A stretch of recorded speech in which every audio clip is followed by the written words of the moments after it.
खुलुमबाय लोगोफोर बड'लेण्ड गियान चेनेलाव नोंथांखौ बरायबाय 2025 मायथाइनि 22 नभेम्बरनि साना गोबां राशिफोरनि थाखाय गोदान मिजिं लानानै फैगोन।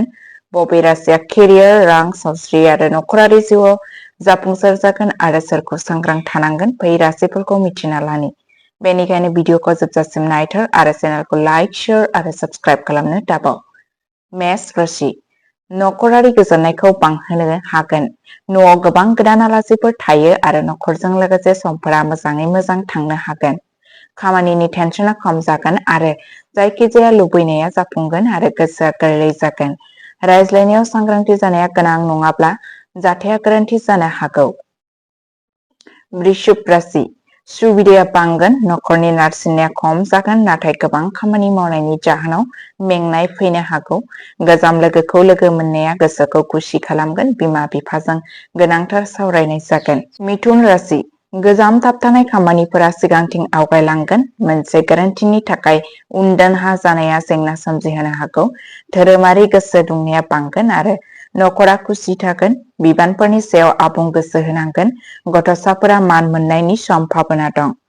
कर्क राशि सुबिदा बांनायजों लोगोसे न'आव मोजां खामानि मावनो हानायनि सम्भावना दं।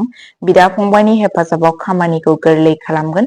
खरसाखौ सामलायनाया गोनांथार। फरायसाफोरा गोसोआरि नारसिननायनिफ्राय उदां जागोन। सिंह राशि दावगानायनि खाबुफोर थागोन आरो रांखान्थियारि थासारिया जौगागोन। गोजाम बेरामा फिन जेंनायाव गोग्लैनो हागौ। सांग्रांथि जा।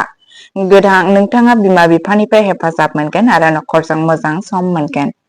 कन्या राशि साना सिगांनिख्रुइ साबसिन जागोन। बिमा-बिफाया नखरनि जेंनाफोराव मदद होगोन।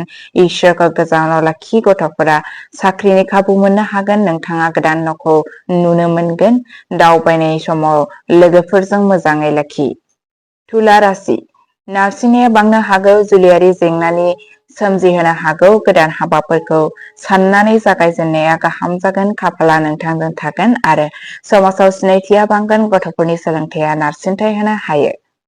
वृश्चिक राशि दावगानायनि खाबुफोर थायो। सावस्रिनि फारसे गोसो होनाया गोनांथार। फालांगियाव जौगागोन। बैसोगोराफोरनि बाथ्राफोराव नाङा-फाङा लोब्बा थानाङा।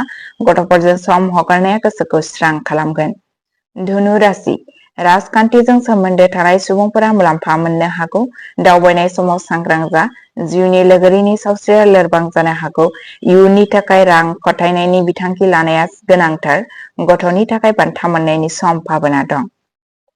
मकर राशि गोसोआव थागोन गोहो। फालांगिनि सोमोन्दै नखरनि सोद्रोमाफोरनि बोसोन गोनां जागोन। दालायारि जिउआव स्ट्रेस जानो हागौ। सम्पथिनि नांज्लायनाया सुस्रां जानो हागौ। साख्रि नागिरग्राफोरा मोजां खौरां मोनगोन। कुम्भ राशि आद्रा थालांनाय हाबाया आबुं जागोन। लोगोफोरजों मोनसे बिथांखि लानाय जागोन। फरायसाफोरा बोझनिफ्राय उदां जागोन। गोजान दावबायनायनि सम्भावना दं। फालांगियाव लुबैनाय बादि मुलाम्फा मोनगोन। नखरनि जेंनाखौ जयै सुस्रांनांगोन। मीन राशि अनफावरि आरो धोरोमारि फारसे गोसो गुदुं जागोन। मान बांगोन। जुलियारि सोमोन्दोआ जौगागोन। लेनदेनखौ मोजाङै खालाम। धैर्य लाखि। बिमा-बिफानि बोर होनाया थाबथानाय खामानिफोरखौ जाफुंहोगोन। अब्ला लोगोफोर बेयो दिनै 27 नभेम्बर 2025 नि राशिफल। नोंथाङा बबे राशिनि राशि आरो नोंथांनि साना माबोरै थांगोन जोंनो कमेन्टफोराव खोन्थाहरथार। सानफ्रोमबोनि राशिफल खारिथि मोननो थाखाय बड'लेण्ड गियानखौ साबस्क्राइब खालाम। गोजोन्थों। दिनैनि समा मोजाङै मोजां जालांथों।